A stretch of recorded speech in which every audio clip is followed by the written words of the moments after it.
nothing left to give to you. 1,000 times I've said I'd try my best, only to lose. But you take me as I come, and you are the only one. Forgive me for giving myself away to anything that calls my name. There is none but you. Through my desperate measures, you show love that cannot be severed. There is none but you.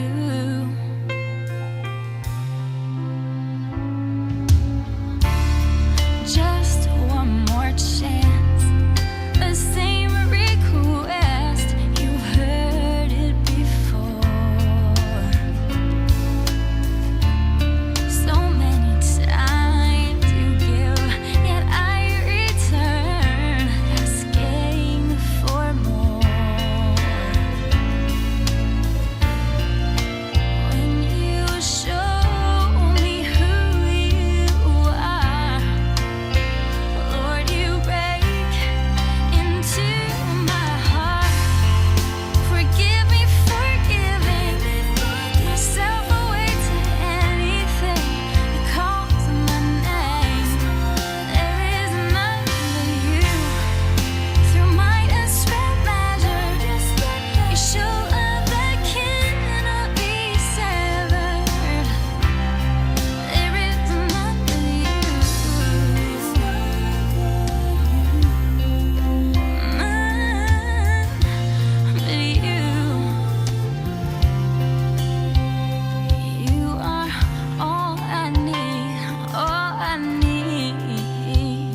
from the Pathway Studios in Johnston proper.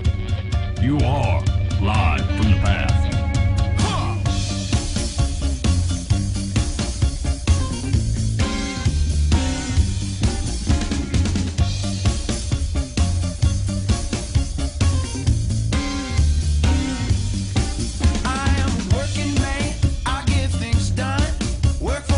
And you're listening to Live from the Path. My name is Ben Foost. To get that smoothing in. Now working on it. I'm gonna wear your covering. I'm gonna wear your robe. See how I added that in there? The robe. I thought it was pretty good. That enhanced it quite a bit. I thought it was pretty good. See, people, they don't get the full experience if they're not live. You know, I like to do things as if you were going to a live show. You ever seen a band that you really liked, like you heard their CD or something, and then you went and saw them live and they were terrible because they kept trying to fool with the tune because they've been singing it so much. Yeah, and you're like, oh, that's not how it goes. Yeah, and they're like doing some kind of weird. Let me do that for you. Yeah, they do some kind of weird fancy thing with it, and you're like, man, just sing it straight. That's how I dig it. I've heard a couple bands like that. Like, I mean, these are pretty high dollar bands, you know. And I saw them in concert. I'm like, you guys stink.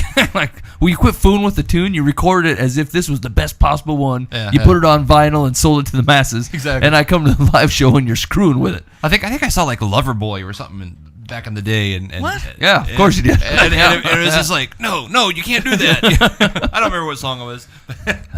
I've only seen a handful of live concerts, secular concerts. Oh, well, Christian artists fool with it too.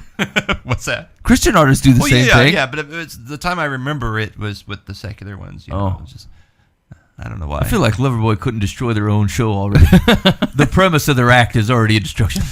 Hey, you're listening to Live from the Path. My name is Ben Foost. Thank you for joining us tonight.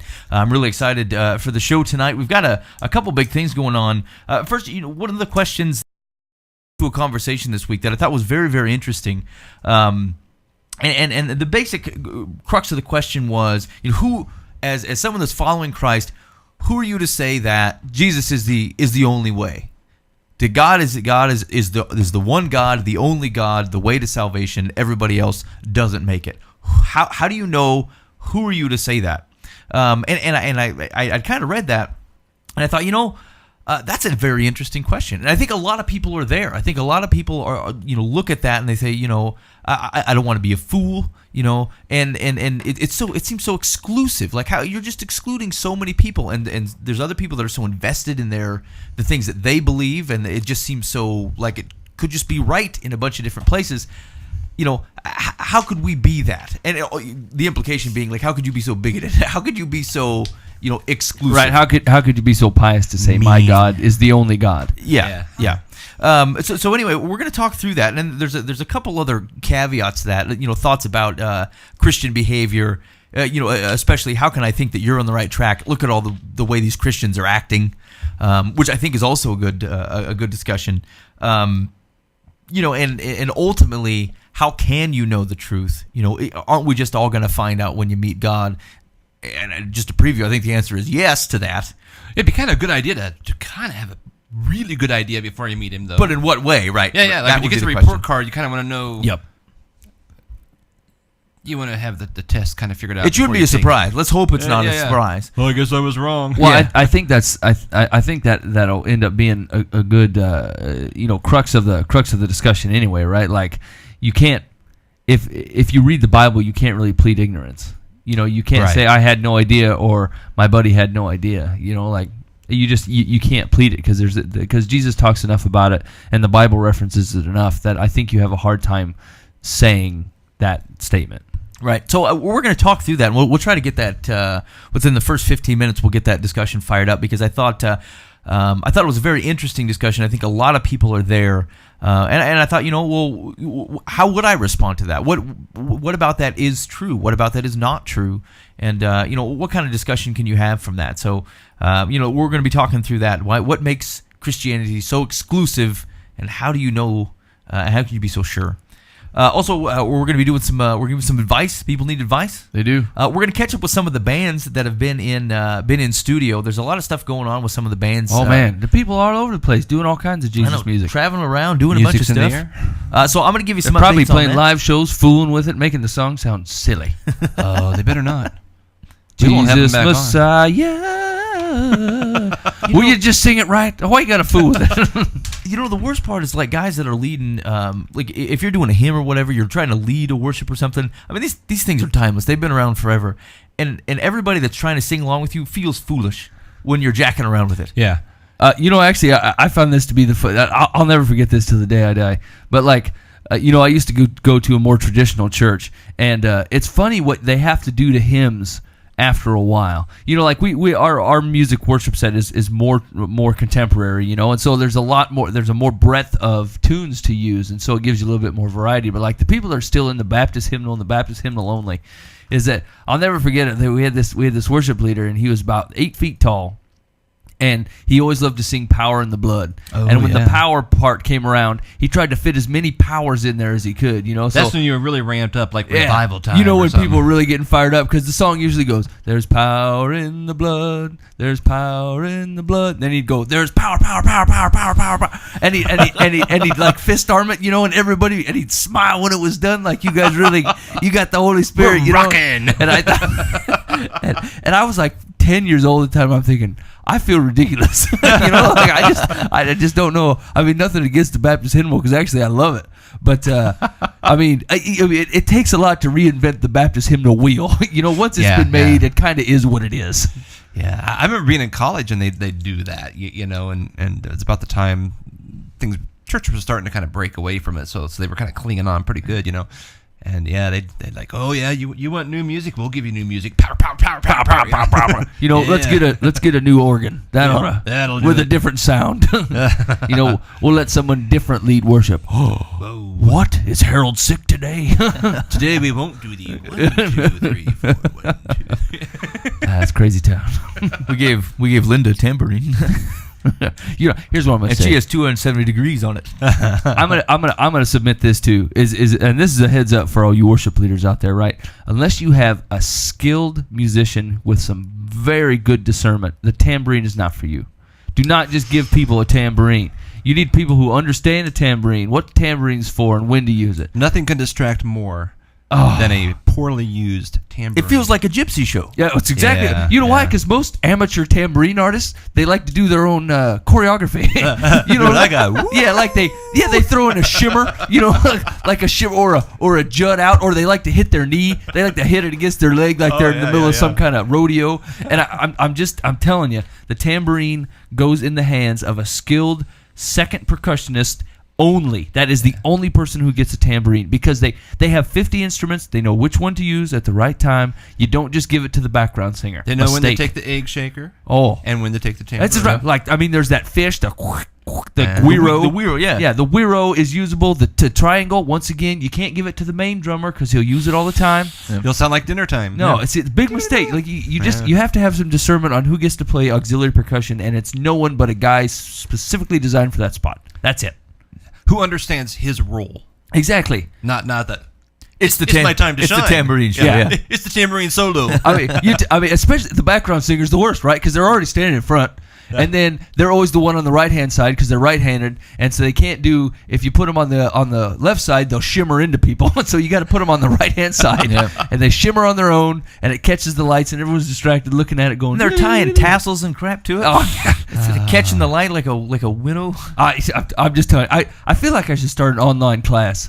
Here's the thing. Most worship leaders have the heart for worship, the heart for people, but some of them just need some basic band knowledge, and it's common knowledge with anyone who's played music for any amount of time. The tambourine is a selective instrument for a selective guy. That's it. Yeah, the thing is like they're handing it over to someone who has the talent of a washing machine, right? Like as soon as its time comes, it shakes around and makes a little bit of noise.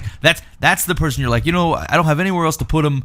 Give them the tambourine. No. It's the same person that'll use it through the whole song, right? Yeah. If you ever listen, if you really sit down, even modern contemporary music, worship music, if you listen to radio, to Christian radio, you'll hear the tambourine in there. It's not like it's an outdated instrument, but it goes away. Like it comes in when it's time, and then it leaves. It is not a tambourine through the whole tune. Right. I don't know. I love tambourine. I'm glad we have this settled. I'm just saying. Just don't expect to see a tambourine in our worship set. Without me, my frown, it just instantly. If someone brings a tambourine, I would just frown. Like one day we did have someone just show up with one, and we both kind of looked at each other like, yeah, who approved this? I don't remember that being part of the Yeah. discussion. And at that point, it's like, I guess you still could have just said, hey, we how don't about, do the gypsy tambourine here. I think the children's church, they'd like to use your tambourine today. Yeah, Jesus gives me the shakes. Those gifts ended. We're pretty sure about that. I'm gonna tell you something else. Okay, just real quick while we're on the topic of worship here. Here's the thing, which worship bands, right? Like some of the biggest tunes that really bring home a heart for worship is like the slow burners, like the heartfelt ones, And the problem with those is they usually start out with one instrument, and then it's a melee to see who decides that thinks that they get to be the next one, right? So it'll start out with load and guitar, and they're just singing. They're like, okay, I think we're ramping it up, and the whole band never comes in at once. They just start to flitter in, and so you'll see like the piano guy look at the bass guy and goes, "Is it gonna be you? Nah, not this time. It's gonna be me," And then they feel the just, spirit. and they just kind of tickle in, and it's chaos. It's total chaos. Like it's never agreed upon beforehand. They're like, just let the spirit move you. I was going to say, actually, if they have a rehearsal, usually they do know ahead of time. Oh no, I tell you that the rehearsal will not fix that problem. People will get in there and then they'll feel the spirit and they're like, oh yeah, this needs piano. A strong-handed leader will I'm coming in. Will give the look. And then they'll put not the your tambourine and go away. I'm pretty sure like a really committed tambourine man is not going to see it. He's not going to back down. It's like who is this guy on the stage who's going to tell me when God wants me to rock and roll and when He doesn't? That's true. The Lord gave me this talent. I'm going to use it for everything. Am I going to fear man or what? Exactly. I will a big man, God, not man. So what you're listening to Live from the Path. We're broadcasting every Monday night here from 10 to midnight at livefromthepath.org. Thank you for joining us tonight. So the question of the night is, how can we be so sure? There are so many other major religions in the world, some people who don't even believe in religion at all. Who are we to say that our way is the only way? I was privy to a conversation this week, and I thought, I actually want to thank the guy who kind of, I was allowed to see it through something that he had done, and I because I thought it was just a great question. I think we should be asking that. If I'm walking around and I'm believing something, I better have an answer for, how do I know? There are so many other things out there. How can I say that my way is the only way? Well, especially when that is what all of culture is teaching in our schools and in our corporations. All the whole tolerance thing is all about, all religions are on an equal footing. They're all the same. You believe what you want, I'll believe what I want. We're all going to end up in the same place. It's all one big happy thing. That is definitely the prevailing attitude and thought of our culture today, from childhood through adult. I mean, it's not like just a fringe group. It's pretty big time. Right, and it certainly sounds nice. It certainly sounds like great. Everybody's the same. Everything is equal. I mean, yeah. Nobody's wrong. That's nice. And if you say somebody is, then you're just a big meanie. Well, you're intolerant. Exactly. And you're an elitist. And you say what I do is correct, what you do is wrong. Yeah, who are you to say that? Okay. What makes you so special? And I think that's the premise of the question. So, with so many other major religions in the world, and some people who don't believe in religion, but maybe are good moral people, who are we to say that our way is the only way, that following Christ is the only way? It talks in a circle, right? Like, so if I have to, put this into a ball that I can hold, I usually, because I've been asked this question probably once before and I answered it poorly, and I'm probably gonna do the same thing here. But like, classic. Well, at least our expectations are pretty low. I'm going to give you a 3 right now. because I know what the second question is. Like, I know what my first answer is, and I know what the question is to that answer. My answer is that I believe the Bible's true, and the Bible doesn't leave a lot of wiggle room for anybody else. Like, if you read, I mean, Jesus talks about it at length, but even the Old Testament, like, you look at the times when God, like, outright turned His back on them, on the Israelites, like on His people, on God's chosen people. It was when they worshipped another god. Right. Like, He puts up with a lot of stuff, forgives a lot of stuff because He's a gracious and loving God. But like if you read Jeremiah, I mean, He's had enough. He's absolutely had enough, and He consistently goes back to, you worship, how do you say it? Baal. Baal. You worship Baal. You made this to Baal. You sacrificed to Baal. You chose other gods. You have as many gods as you do towns. Yeah, you hoard yourself out to pieces of wood. Yes. Yeah. I mean, and this was the big one. This is the one that he has no tolerance for. It made the 10 Commandments. It covers the last half of the Old Testament with the prophets, and it's a good chunk of what Jesus talks about. It's a good chunk of what Paul talks about, right? So every major section in your Bible refers specifically to this, like love the Lord your God with all your heart, all your might, all your mind, all your soul, all your strength, right? Because he's God. That's it. Like otherwise, you're wasting your love. Like, you're wasting it to nothing. On something that can't love you back, that you've elevated, not that was elevated before you, after you, during you, eternally. Like God was already there, elevated with or without your existence. But the problem is, the second question is why do you think the Bible's true? And then I say, I just do. It's a harder answer because it goes into more research and history and documentation, and usually, at least like me, I don't have this stuff memorized. I can tell you, well, I know I've come to a conclusion because of the things I have studied and the things I've heard other people say who studied it more thoroughly than I even know how to. Yeah. I leave those conversations, those studies, very confident in God's word, but it is hard to just regurgitate that. Well, let me ask you then: can starting a relationship with Christ be based on a logical decision? Like, is it a logic decision to be made? I see it way more where it's not, where it's a spiritual decision. I think it can be definitely logic. I mean, if you think about it, the very first believers, it was definitely logic. They saw him. It wasn't an emotional, but I really love the way they put the chords of this song together, and just as I am, this is really, I'm going to believe. It wasn't an emotional thing. It was, holy crap, there's Jesus, and he's alive. And I saw him die. And I think that's a good point too, because God is not. He has interacted with his people. He has made himself clear. If it was completely on faith, if he said, "Look, I gave these people a rational, logical mind, and I want them completely throw it out the window," why be physically present, right? Why interact with the world in a miraculous and the miracles, way? Yeah. There's no reason for that. Mm-hmm. There's no reason for that if you're saying you will believe on.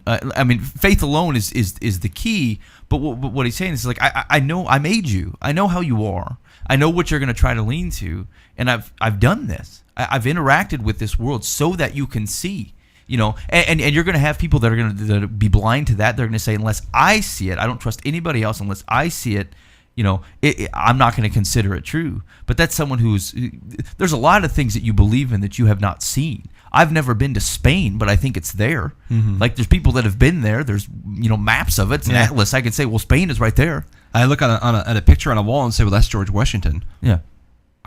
Right, as far as I've been told. Yeah, I guess. But I mean, he could have buck teeth and a tail. What do you know about George Washington? Well, I mean, doesn't that go? That kind of goes to show the maybe not the direct validity of the Bible for everybody, but like if the Bible is just written as a teaching, like if it had nothing but Jesus' parables in it, and if it was just that, it could probably be more easily dismissed, right? Like it's a theory of operation, it's a moral compass, but those teachings and the events are tied in with chronological, proven historical events. Mm-hmm. And so the teaching came along with, they can prove that Jesus was alive. They can prove that. Historical people outside the Bible, there's not enough historical writings apart from Josephus, that can verify everything that's in the Gospels, word for word, event for event. Right. But they prove that Jesus was there. They prove that he got arrested. They prove that Rome killed him. Right. And so that's a really good start to, for people who wrote a Bible or who wrote the Gospels in the Bible, all carrying the same account of what went down and carrying the same account, but differing enough that it's obviously written by a different guy. You know what I'm saying? Like, it's not just one story and then other guys read that story and then wrote about it. Mm-hmm. Because they're close, but they're a little bit different. You know what I'm saying? Like the part of the conversation that John caught, or the part of the conversation that Mark caught, the stuff that's in John's gospel that's in no one else's gospel, right? Because this is stuff that hit John in the heart.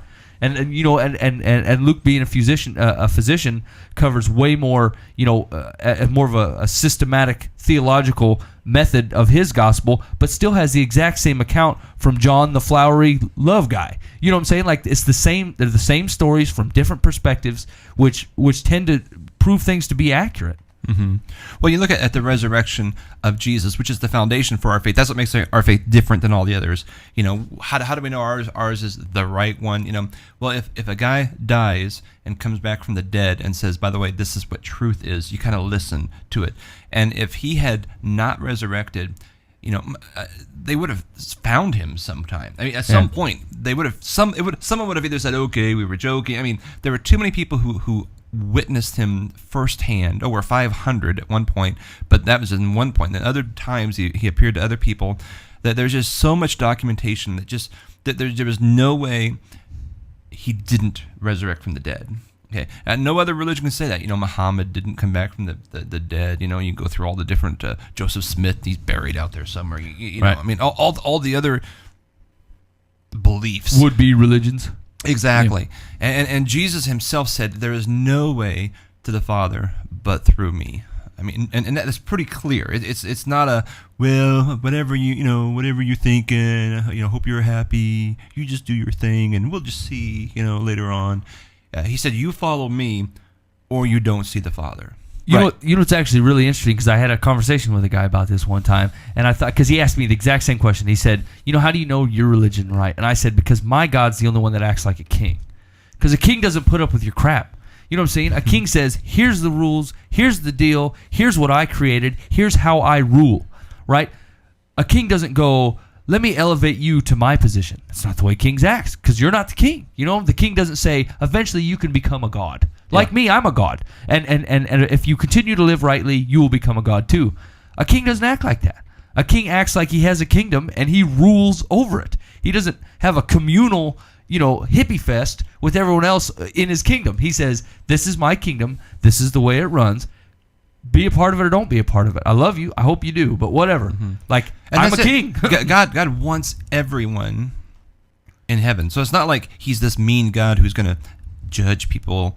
And I mean, he is going to, but it's not like he's just hoping people don't make it or something. He loves them. That's why he went so far as to send Jesus here in the first place. I mean, how far can you go to save someone? And if they don't want it, he's not. I mean, if you're out there drowning in a lake and people are throwing you life preservers and everything, and you're just like, no, that's okay. I'm just going down. What can you do? They drown because they want to. Well, see, and actually, this on the flip side of that conversation, I had another one where the guy said, "Okay, that's all well and good, but why?" They said, "Why would God let people go to hell if He loved them so much?" And I said, "You chose to. Like you chose. They choose that path." And he's like, "Well, why doesn't the Holy Spirit just change your mind for you?" And I said, well, here's the deal, right? Like, because I struggled with this a couple of years ago. I didn't really get it.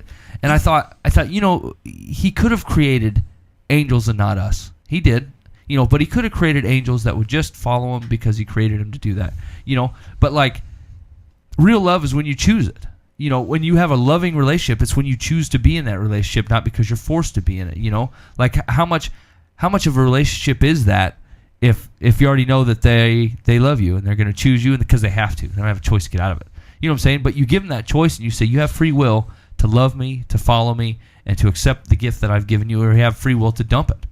And so I think that's exactly the kind of love relationship that God wants out of us. He says, I want you to choose me because I chose you. And the love is already there, and all you have to do is accept it. But if you choose not to, I'm not going to make you, because then that's not love. That's not you choosing to love. It's not back. a relationship. If you're a guy and you're trying to find a spouse, can you imagine lining up 100 women and just pushing a button? Okay, that's the one I want right there. I want B4, like a vending machine, and they just automatically become your wife, and there's nothing there. It's more fun, the whole give and take of, hey, you want to go out? No. Oh, I guess that didn't hey, work, you got a mustache. I should have looked sooner. I see your beady eyes. No, thank you. I mean, there's a give and take until you find that one. And, I mean, it's a bad example, but that's really how it is in our relationship with God. He's not going to force us. He's not just, like you say, he's not going to push a button and say, okay, you're a believer. And that means he's going to choose some to not be believers. Well, who wants to spend eternity with that guy? Who wants to go to heaven for all time and have a guy who didn't really love Jesus but skimmed his way in the door? Yeah. That sounds like a terrible eternity. Well, you want people that love Jesus. Right, that sounds like a God who's not a king to me. You know what I'm saying? It sounds like a guy that gets run over and does what he, I don't know, a grander picture of God who says, I rule and reign. This is my earth. You are my people. I love you so much that I've sacrificed to try to get you here, and you still don't want it. But I'm not. It has to be paid for, because as much as people don't understand God's love, they don't understand His hatred for sin. Like they cut both of them off way shorter than they need to be. Like they don't understand really how much God loves them, and they don't understand really how much God hates sin, and that sin has to be paid for. And God paid for it, but you have to at least acknowledge that and put Jesus where He belongs as the guy that paid for it. And if you don't do that, like you can't say, well, but I believed in something else, isn't that going to be enough? Is it cool that I just had belief in something? Well, I mean, I could deity my right foot, and that's not really going to do me a whole lot of good, is it? Like, I could sit at home, worship it, call it names, paint it, and elevate it above all the other parts of my body and say, you're now king of the body. And then, it would go back to the duties of right foot, because that's all it's designed for. It's really nothing. It's just part of nothing. So, I guess going back to the basic premise, we talk about who you to say that your way is the only way. And we talked about John 14:6, which is Jesus says, I am the way and the truth and the life. No one comes to the Father except through me. That is an exclusive statement. Mm-hmm. There's not another option. That is no one. There's one road. Through me. That's it. Yeah. Right? That's exclusive. Now, Christianity, following Christ, is the most exclusive because it gives you one option, but it is the most inclusive because that option is available to everybody.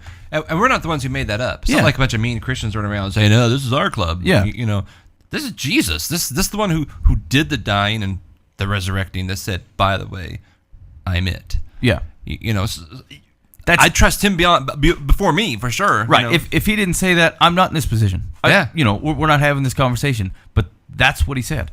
And that's the direction. And I think it's you're going to run into a very, very difficult existence if you are trying to pick and choose what about the Bible you're going to take and what you're not. Because here's the deal: if there are parts of the Bible that is not true, I'm following a false god. The God that I believe in does not exist if there's anything in it that's a lie, because He doesn't lie. Right? But God is an honest God. He only says things that are true. So if there's something in there that's false, then that Bible is not true. My God is not real. That's the end of it. The whole castle falls. Yeah. Yeah. And so, this picking and choosing stuff, either we're being, and I'm going to apologize for this, but either we're being dishonest or we're being lazy. Those are your two options for you to be picking and choosing stuff out of that Bible. Now, you could read it and you say, I just flat out don't believe it. And that's a viable option. And frankly, there's at least something in that that's better than being dishonest or lazy. Mm-hmm. Because if you read that and you say, you know what, I'm just not going to do that, or I don't think that is true, then you're kind of wasting the rest of the things that you say that you believe. Because again, that's a false god, a god that lies, a god that says something that is not true or gives poor counsel is not a god. That's not a God that created the earth. It's not a God that saved everybody. It's not a God who set the world in motion and interacts with it how He pleases. That God does not exist if He's lying. If He tells lies, it's a dishonest God. If God is not real, that is a book of human wisdom of which there are millions and millions of titles, and there's no reason to raise it above anything else. That's a fact. So, looking at it that way, I have trouble with it just seems like you're spinning your wheels, and you're going to have a very, very difficult life if you're trying to pick and choose. Like either God is God and this is Him, or it's not. And then my life looks way different. Well, I suppose that's the basis of it, right? Like, so if you run into this conversation, it really has to start with, like, do you believe the Bible to be accurate? Like, do you believe the Bible to be the inspired Word of God? And if you do, you don't have a leg to stand on. Like, you haven't read it. Like, if you have any, the thing is, like, if you claim to be a Christ follower and you don't, and just like you said, and you don't believe that the Bible is 100% accurate, what are you basing your faith on? What are you following exactly? Right. I mean, just some guy, that maybe you got a good preacher, hopefully he's teaching Bible, but like, you certainly can't pick out the parts that you think are great, because that's That's not a faith. It's a moral guidebook. Yeah. It's a consumerism type of religion, which is prevalent, in our society. Is I take what I want. And, well, exactly. People follow what they agree with. It's kind right? of a salad bar. I thing. love de some of this. Tocqueville. Yes. So I'm going to follow what he says. So all you're doing is finding people that you agree with that probably said it just a little better than you. That's people's version of of a moral code. Some of the things that Christ says are difficult. They're difficult for me to do. Like I try to. So there's some things where I'm like, oh man, I don't like this. It's causing me to be uncomfortable because my inclination is to sin. He doesn't have an inclination. He only does good. And so we're gonna butt heads at times. and so I think people should be able to recognize that you need to separate what is following Christ and what the Bible lays out as what following Christ looks like. And if you're just seeking someone that you agree with, Oprah is popular because Oprah says that there's people see something of themselves or what they want to be in the things that she talks about. So they say, very safe. Yeah, I could do warm, that. Spiritual. I fuzzy. am accepted. The things that I do are validated in one way or another. And so you can watch that and think, well, I like that. Yeah. I like to be validated. And You are wonderful. And she said it well. The power is within you. Exactly. Yeah. And so that's not Jesus. He didn't give you an option to say, I'll take a little Jesus, I'll take a little Oprah, I'll take a little de Tocqueville. You have the option. It's Christ or it's not. Right? Mm-hmm. Either he's a liar, a lunatic, or he's the risen Lord. Those are your options. Yeah. So I made a family member. Maybe I shared this a long time ago, but very angry at me years and years ago. We were in a cemetery, and we were at a burial of a extended I would family hope member. so. Otherwise, well, yeah, we were just story's hanging really out. ridiculous. Hey, We were just hanging out. what are these rocks, man? They have words on them. No, we were sitting there, and I'm looking around, and sometimes you just have those moments, and I just had that moment. I was thinking of Jesus and him, talking about the wide road and the narrow road, and I just thought it was just kind of like, man, how many of these people made it? And I just thought probably not very many, and I probably shouldn't have said that out loud because a lot of the names on the tombstones were his personal relatives, not mine. Rough. And I was just saying, man, think about this. So many people, some of these people didn't make it. I mean, most of them. And I wasn't. It's just a statement, Yeah. And I found out later, man, he just got ticked. And he was a college student or maybe just a recent grad who'd just been fed all this junk, yeah. We're all on the different roads going to heaven, blah, blah, blah. And it was a few years later he realized actually that was right, and he became a Christ follower. Yeah. But at the time, man, it sure caused a big spillage and rift in the family. And I think you see that too, as people be like, who are you to judge? Like if you're the guy talking to people about Christ and you say, I don't know if you're gonna make it, or I don't see things going real well. Then there's like, you're probably gonna burn. They're like, so who are you to judge me? And I thought about that. And I'm like, I'm not the guy, but I am the guy that can tell you pretty much how the judgment goes down, right? Like, it's if I walk in here and Ben has a gun at Dan and says, I'm gonna kill Dan, and I say, you're gonna go to prison. He says, who are you to judge me? I say, I'm not. But someone's going to do it. And that's just what's going to happen. I'm going to tell you, that's how it usually goes down. When you kill somebody, I'm not sending you there. Yeah. It's the same thing with God, right? And Jesus says that. He goes, before they hated you, they hated me. And so the stuff coming out of your mouth is stuff that they've already persecuted me for. So don't call it to yourself as righteousness. It's not a big deal. Yeah. And so when you have to look at somebody, and I don't know if you want to start, on their road to Christ with, I think you're going to go to hell, but I mean, you meet them where they're at. Like if they're real a pain in the teeth and they're not taking it real well, I mean, you got to give them pay attention. But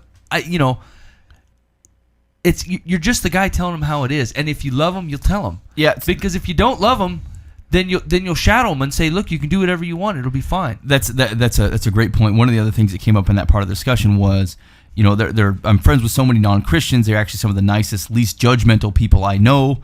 There is no one that can judge a person's heart and destiny but God, and we have no right to tell people they are going to hell because they don't believe what we believe. Now, Penn Jillette is an atheist. He's a pretty staunch atheist. He's from Penn and Teller, the magicians guys. Okay, so there was a video he posted online a couple of years ago, and he'd run into a guy he kept calling it proselytizing, and I had to look it up. I was like, what is that, proselytizing?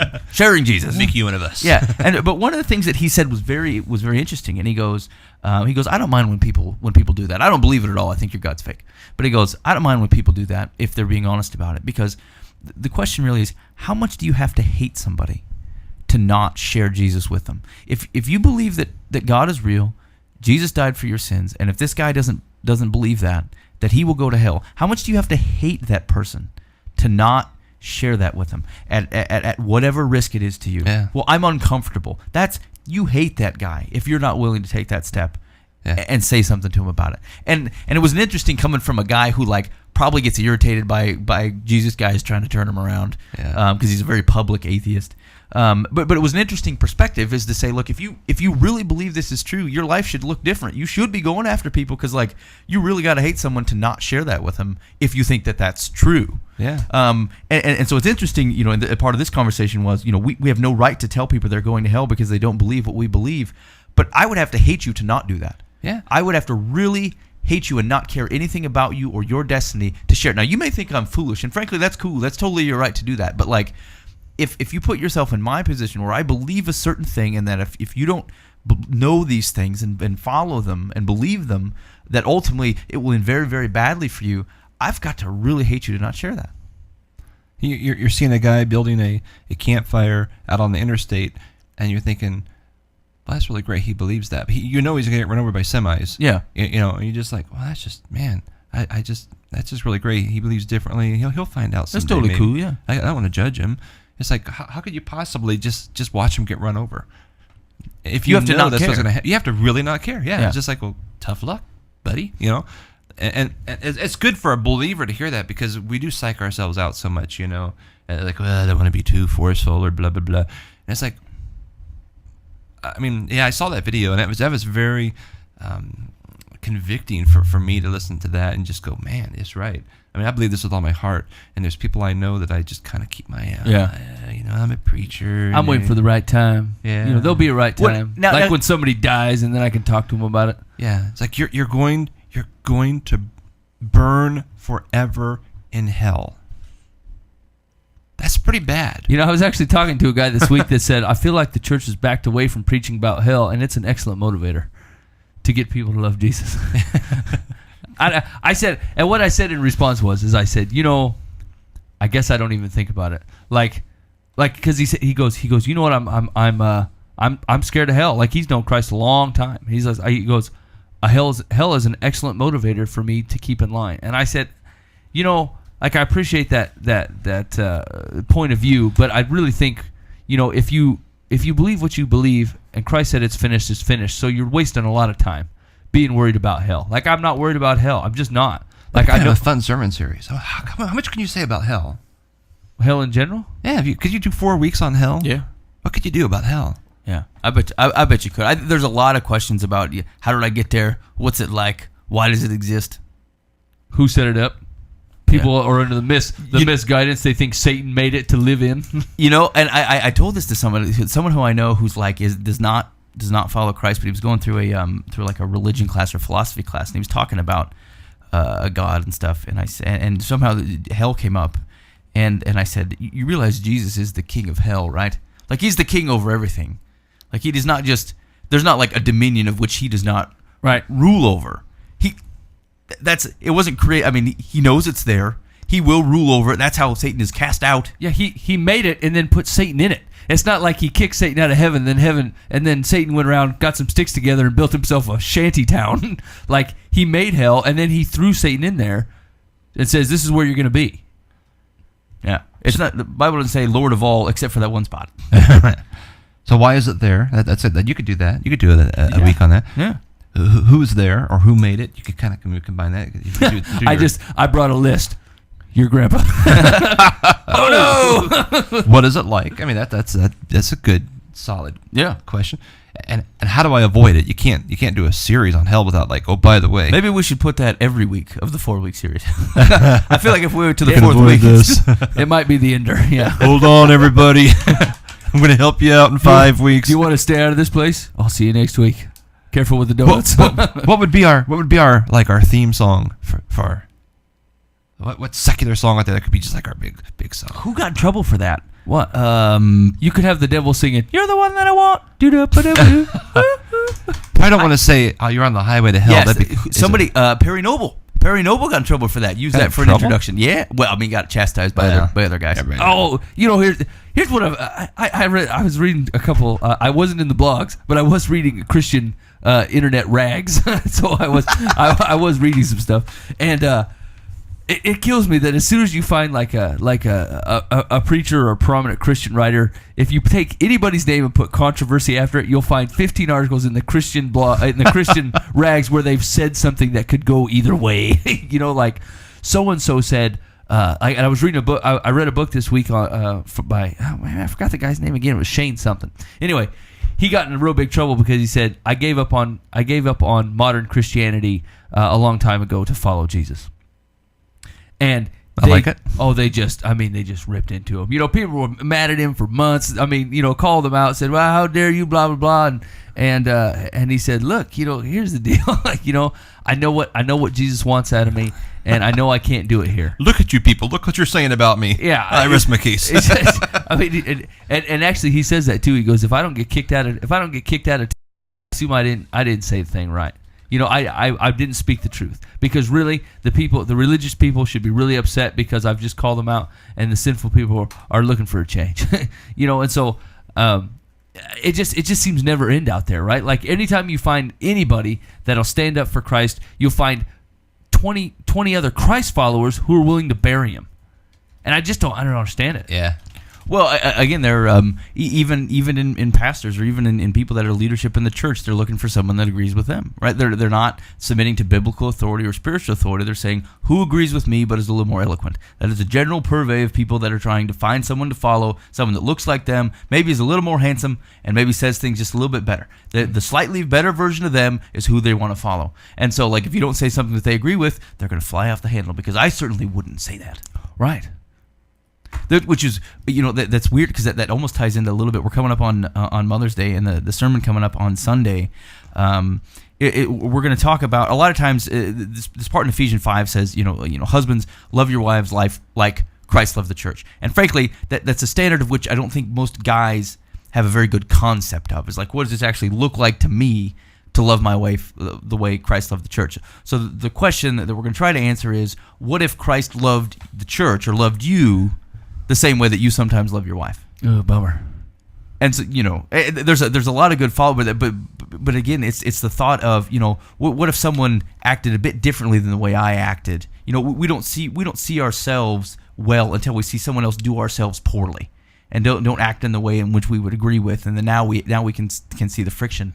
Yeah. But it's interesting, like, just by looking at something just slightly different, you start to realize where the cracks are that maybe you didn't see before. So should be interesting. I was talking to someone today who said that their husband called and wanted to get some groceries for them or something, and he said, "Well, I know what the sermon's coming up next week, and I'm going to make sure I kind of prepare so I don't feel so bad."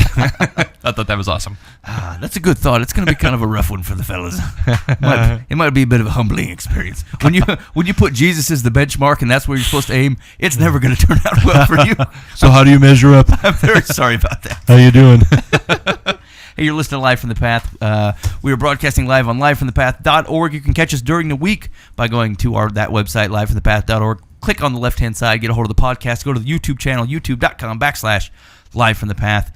This actually, I'll post a video of this. We started broadcasting through YouTube, which we've been permitted to do, and we can. They'll start saving some of our videos actually on YouTube, so you can go watch it later without having to go to our Blip TV. Oh, that's cool. Yeah, it is. Why pretty would cool. they do such a nice thing for us? Because we are a nonprofit. I think it's because they like us. We don't make big money. We don't make any money. No, we don't. Bring Is there a in difference anything. between a non-profit and a no-profit?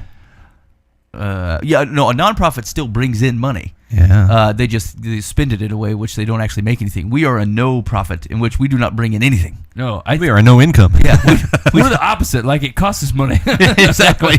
We soak up resources. That's it. We have gained nothing. We probably go through $60 in soda a month. Actually, I drink the youth group soda. Whoops. Oh, hey man, they got soda in here. Oh yeah. Shirley Carson always stocks the soda. I bring some too, though. Some. I'm kind of a bit parched myself. Some of it's just church in general. All right. There was Thanks, hon.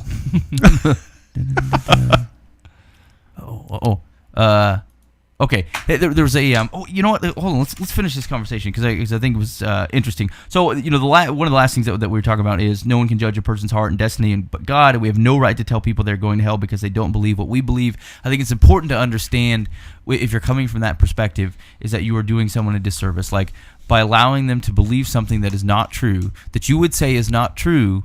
Right? That's not showing compassion. That's showing a lack of compassion. I don't care enough about you to straighten you out, and that sounds bad, but I don't care enough about you to tell you the truth, to make sure that you have at least given the opportunity to understand what is true and what is not. If a guy's gonna walk out into the middle of the street and he says there's no traffic, and there is traffic, I like your fire guy example. Thanks. And if he's walking and he says nope, no traffic, and you're like, dude, to not tell him there's traffic and he's going to die in there, that's not compassion. It's not love, right? You're not being accepting. You're not being treating everyone on equal footing. You're allowing that person to harm themselves. Okay. Now that guy might get upset at you for telling you something that he believes is not true. Ultimately, he will find out that it is true. It will be a shock to him. It will not be a shock to you.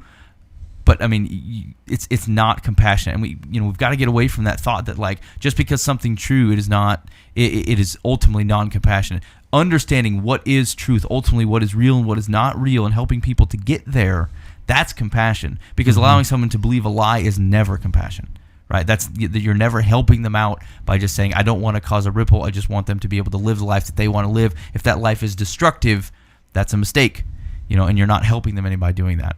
But I get the perspective because I mean it feels bad. Like there's nothing comfort about saying, dude, I believe this. I think you're not right here. Yeah, that's not a comfortable position. Yeah, you're going to a place of eternal torment. I mean, that's a kind of an awkward conversation. Yeah. When they're like, "Oh no, I'm not." You're. This could be a low example, right? But it's the same type of conversation with the same consequence as if someone's trying to marry a woman that they shouldn't. Yeah. Right? Like a woman that's ultimately going to destroy you. This is a bad matchup. This is a bad idea, and you're the guy who has to go up and say, someone has to talk to Ted. And they sure don't. They don't see it. Yeah. Oh yeah. No, they don't. They're infatuated with. But no. She's beautiful. She's lovely. Great. Yeah. Why can't you just accept her? Why are you gonna be so judgmental? Exactly. I sat down with a family today having that very same conversation with their son, and I was just kind of like mediator guy, and the son's like, "You guys are just mean," and her parents don't like you either. Well, fair enough. They're like, "Well, here's the logical reasons," and I'm thinking. Yeah. Pretty good. Yeah. The parents were dead on. Yeah. I mean, of course, I'm only heard. I don't know the whole thing, but sometimes you just don't see because you're too close, and especially when you're talking about your life, because then you turn around and say, oh, by the way, we're not just offering fire insurance. Jesus says, follow me. He's not just saying, hey, I'll keep you out of hell. I want you to follow me. That's a whole different ballgame. Right. And maybe that's why churches have maybe gone away from some of the hell talk, is we're not trying to just scare them into fire insurance. We want to disciple people. We want them to become, by choice, a follower of Jesus Christ. And that's a big jump from I don't want to go to hell to I want to change my entire life and live for Jesus. Yeah, but I don't even know if I'd start listening to you about the follow me crap unless I knew I was going to hell. Following me, I guess, isn't working. Who do I follow? Yeah. Yeah, I mean, it's got to have both in there, I think. Yeah. But I think that's why maybe the main message of churches has changed. It isn't necessarily that they're scared to talk about hell or something, that they just, like I don't talk a ton about it. I do some, but mostly it's for that very reason. I don't want you to make an emotional decision based on, I'm going to run in the other direction. I want you to pick up that baton of faith and say, I'm going to live the rest of my life following Jesus. And that's so much more different than just a momentary decision. Starts with a decision, but what are you deciding to do? What good are you if you made that decision? I want to follow. I want to be a believer. I want to not go to hell. And then 5 years later, you're still just at that same spot. You haven't changed at all. The repentance is part of the whole thing, the package. Right. You shouldn't be running from something. You should be running to something. Oh, I got to look this up. I saw someone post something about this. It reminds me, or it makes me think, like, what if someone's looking in on a Christian life and they say, well, aren't you in the same position? Aren't you just as close? Couldn't you be just as blind? What are your thoughts? I don't know. I was reading Dear Abby's while you guys were talking about whatever you were talking about. Hey, here's I guess what I would think. Most people. Wait a minute, you were just using me as a segue to get to your own grandstanding. I had an answer, but I thought I'll share with the group. I'll see if you guys. If I feel used. I opened I'm it not up your to you. doormat. If you would have provided an answer, I wouldn't have had to do that. No, you'd have just said what you were going to say anyway. You said, "I don't know. I was doing something else." I was, but the grand scheme of it was you were going to get me to blah blah blah for 2 minutes so you could pop out your idea. That's the basic concept of the show, is it not? No, you should reply to what I've said, not just say what you were going to say anyway. Now, listen to this. I read this on Facebook today. Cheap grace is the preaching of forgiveness without requiring repentance. That's from Dietrich Bonhoeffer. Dietrich Bonhoeffer led just a beast of a life. A beast of a life. That guy was in, if I'm thinking of the right guy, was in like Nazi internment camps. Yeah. I mean, evangelizing dudes in the middle of this deal. He lived a very, very rough life, but lived it solid and fierce for Christ. There's not a biography about him that came out just within the last 6 months, and it looks very, very interesting. He's a fierce dude. Okay, so the answer to what I thought of is like someone, if I'm saying you're too close to it, you're missing it, couldn't you be wrong, you're not seeing it correctly? Someone could ask me that same question as a guy that follows Christ and say, look, maybe you're just caught up in it. So much of your life is associated with following Christ. You would give up too much of yourself to admit that it's not true. Aren't you too close to it? Maybe you're just missing it. And I think my first reaction would be, if you've read the Bible, like there are way easier things to submit to. If you're going to live a lifestyle that is of ease, it is not following Christ, right? He says that they will persecute you because they persecuted me. It is. They recently came out with something that Christianities or Christians are the most persecuted religion in the world, and we don't see that in the United States, but you see it. We're starting to. We're being marginalized. Yeah, Persecution's probably a bit far compared to what other people are going to, but we're certainly being marginalized. Some of our own doing, but like the thought is I could understand falling for a really hot lady, and I don't recognize that she's going to destroy me. But like, there's nothing that appealing about Christianity from a simple like, if there is no God, I'm just a guy living out of carnal ways, that I would ever submit to this unless I really thought like there's no reason to. Yeah. Look at all the restrictions on me. This sounds like a really fun idea. I can't act like a complete brute. It'd be nice to people that I don't like. I got to suffer persecution. If it comes along with humility and grace from God and praising Him for His glory. I mean, who volunteers for Get that? involved with the ministry. It takes up my time and money. Yeah, right. A tithe. Giving a big chunk of my money to God and untrustworthy people that are trying to run on His behalf. What is this? Yeah. I'm out. That's what I'm saying. You've convinced me. The Hindus don't have to do nothing. They sit and be. Kill me. I'll come back and try it again. That didn't work. I'm ready. I'm a better camel anyway. Speaking of giving, check this out. So there was a recent study that was released at the University of California, Berkeley, and it suggests that compassion motivates the non-religious more so than people of faith when it comes to helping others in need, and that religious people may instead be compelled to action simply by doctrinal beliefs. 3 experiments that established. I submit that's not true. Hold on. Check out the experiment. The 3 experiments that established the results revealed that when it came to generosity and giving, the more compassion non-believers felt, the more likely they were to lend a hand to the needy, the university reported. On the other hand, highly religious people did not feel the same connection between how compassionate they felt about a certain situation and how much they were influenced to help out. Overall, we find that for less religious people, the strength of their emotional connection to another person is critical to whether they will help that person or not. The more religious, on the other hand, may ground their generosity less in emotion and more in other factors such as doctrine, a communal identity, or reputational concerns. The results did not seek to explain why compassion was not such a big factor for religious people, but surmised that believers were more guided by other principles such as fulfilling their moral duty as guided by doctrine. We hypothesized that religion would change how compassion impacts generous behavior. Now this was result of a poll or something? This sounds like it came out of California. This sounds like you have 4 questions. Why do you feed the poor? Because Jesus said to. Because I think they are hungry. Well, so here we go. So the Christian says, well, because Jesus says. Yeah, so some of the sample questions based on the responses of 1,300 American adults included how people felt towards statements such as, when I see someone being taken advantage of, I feel kind of protective toward them. Researchers found that those who were more inclined to agree with such statements and those more likely to lend out their personal belongings to people in need were more likely to identify themselves as non-religious. Overall, this research suggests that although less religious people tend to be less trusted in the U.S., when feeling compassionate, they may actually be more inclined to help their fellow citizens than more religious people. I think I know how this came to be. Well, I have two hypotheses. Okay, the first one is a positive one, in which we are not so much motivated by people's circumstance because we don't need that compassion to get you in. Right? People don't have to tell a sad tale; they just have to be needy. Yeah. I'm not required. Like, you don't have to justify your need. We will help you. Are helping regardless. We are reaching out to people. Could be. Secondly, let me ask you this, Mike. If someone said, "Hey, Mike, are you religious?" What would you say to that? No. So the type of people that are identifying themselves as religious may very well be, and Maybe people of faith. way overgeneralizing here, Yeah. but like it's very possible that the type of guy that says, "You know what, I'm religious," is also kind of sometimes there's your high horse guy who says, "You know what, God helps those who help themselves. Pull yourself together, follow Jesus, and you wouldn't be in this position." Things of that nature, right? Completely ignoring. First of all, that phrase is not in there. God does not help those that help themselves. I've said that phrase, follow Jesus, you wouldn't be in this position. Now, I don't know that chose me to be religious. Could be true, right?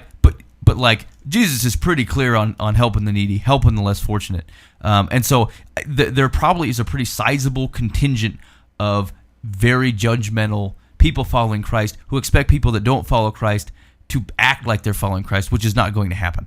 That is not a responsible way to look at the world and say, "Look, I'm ashamed of you because you don't act like a Christ follower," when they don't follow Christ. What else did you expect to happen? Here's the thing, like you put the cart before the horse when you say, "Look, I help people because Jesus told me to," right? You help people because the Holy Spirit indwells with you, and the Holy Spirit helps people. And the Holy Spirit loves those people. And maybe this is a stretch, right? Like I might need some biblical backup here, but like I feel like the byproduct of following Christ is that the Holy Spirit dwells in you, and you become like you're the image and likeness of God, right? And the more that you let God take over, the more that's what takes over. And so, like, I don't have inherent love for the poor. Like, I just don't. My sinful self, I just don't. But the more that I let the Holy Spirit do what He wants to do with me, the more I love people for any number of reasons that I would not have loved before. So it seems to me that like so when you say, like, when I see someone, I should help the poor because that's what people who love Jesus do, I more think, put Jesus as Savior and Lord in your life, and you will. Like, it's a byproduct. It will happen. The Holy Spirit loves His people. God loves His own people. And so if you let the Holy Spirit dwell within you and do what He wants to do, you'll love people. And so I don't think there's any 12-step program or it has to be a fight. Like, I just think it's submitting to God and letting Him, take some root in your life, and it'll happen. Yes. Classic. I wanted some input. You don't have any biblical backup for me, Dan? I think you did well. The more God takes control of you, the more. I didn't quote any Bible verses, Dan. Well, I was thinking of Matthew 25. Whoever does it for the least of these, they do for me, type of thing. And the more you follow Christ, the more you look at the least being the poor, the hungry, the people with issues, the imprisoned, the naked, all that stuff. You start kind of looking for them, or at least when you see them, they're more on the radar as, hey, that's someone Jesus wants me to take care of. So, what if Jesus doesn't take my $5? Can I be held accountable for that?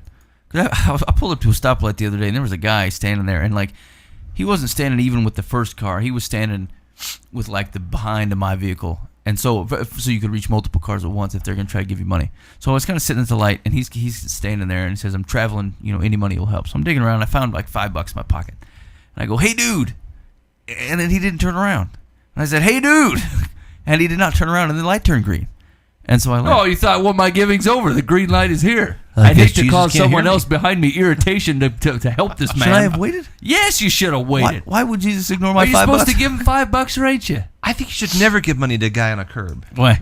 You're not helping. You're just who knows what. I mean, it's just not help. He's traveling. Oh, yeah, He needs Dan, $5. He's in a solid position. He wrote He's a in sign. a good place in life. You have no business talking He to could this very man. well be one of 7 people who have been hired to work that corner. I mean, Who I would also submit is not living a productive life for Jesus. He also needs you to speak with him and help him. If you're going to speak with him, that's one thing. If you're just going to hit him $5 and drive off, you're not helping anybody. He'll see God in your eyes. He'll see it in your face. Unless it What looks if I like say- you, which you're a curmudgeon. Say, I'm being gracious to you because my God is gracious. God bless, buddy. How does that work? That's 5 for you? I think that's solid. Dan says, that's a cliche. That's just What if it's a cliche? Is it not true? Excuse me. go ahead, Dan, justify your behavior. I am. You don't just throw money at people. You've got to connect with them and build relationships. Here, read this book right here. How to talk about Jesus without freaking out. Here's a book that's not about this is not the Bible. Read this. It has Bible verses in it, I'll bet. It was in a case with other Bibles and books.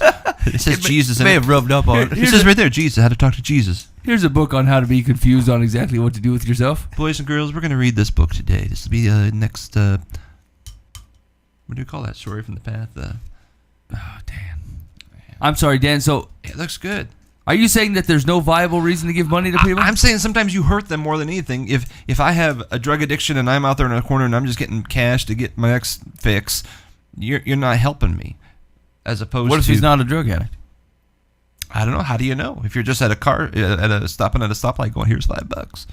You don't know. You have nothing. You know There's what? no Actually, connection at all. I kind of agree with Dan, and to a broader point, I think I agree that people from a following Jesus perspective, when they talk about feeding the poor or helping the less fortunate, they don't have a face for any of that.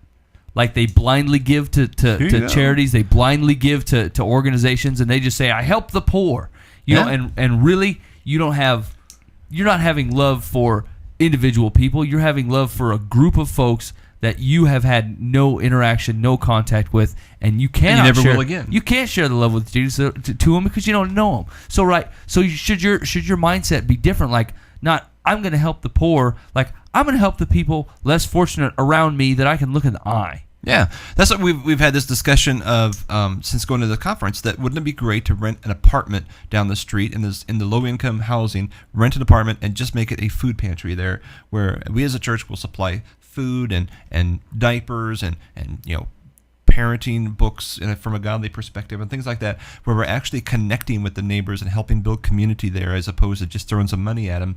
I mean, it starts out with, hey, let's feed you, but it's also they'll know very clearly. This is Jesus. This is Jesus going on here, and you build some community there, as opposed to just throwing some money. Here's a bag of rice and driving off.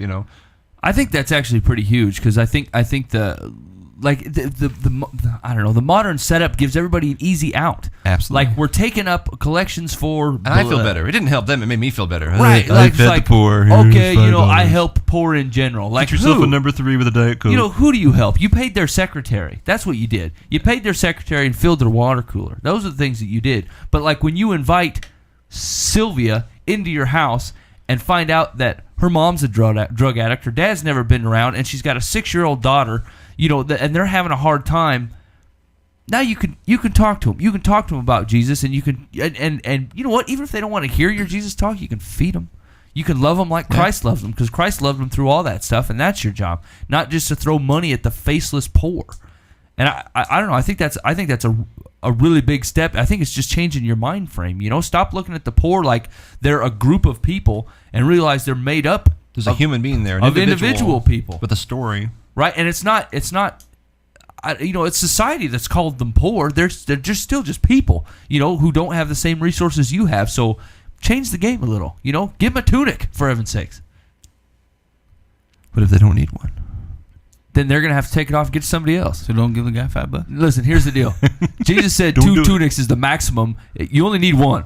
If you have 2, you got to get rid of one. You can't ever have 2 tunics. You don't need them. You just need the one. What if I want to wear a different tunic the next day? I'm sorry, you're fancy pants. You don't belong in the love of Christ. Get rid of one of your tunics.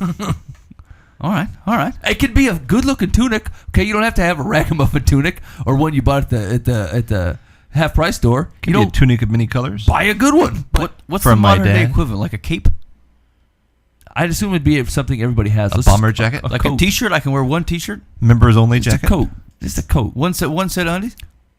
I don't think. How specific is this deal? I think it's got to be something from the Gap. What's the undergarment? The tunic is the outer garment, yeah? I believe so. It's It's a not coat. like your coat. It's a coat. Yeah, keeps the dust and Now rain. listen, we're not in the Mideast. I mean, you have to. We dress in layers here. Do Because we have to wear the little head thing? the men don't do that. They wear the hat. Not all of them. Nah, you're thinking of a sultan. Or like the guy from Mike Tyson Punch Out. Yeah, With the turban. What's Yeah. he called? The Great Tiger Man. Yeah. All right. You're listening to Live from the Path. Hey, man, did you know that over half of South Jersey's Catholics believe Jesus sinned? You believe that stuff? It's on par with the guy that says, like, we're all on different paths to heaven. I follow Jesus, but you can follow someone else, and we'll get to the same spot. 60% of practicing Catholics in southern New Jersey believe Jesus sinned during his time on earth. Huh. I don't understand. At this. what point don't you just give up and say, look, How about read the Bible? yeah. I mean, what do you want to get one of them monkey ropes and then drag these people along with you? Like it's having one of them kids on them extendo cords, and you haul them around the zoo with a backpack, attached to an extendo cord. After a while, it's like, you know what?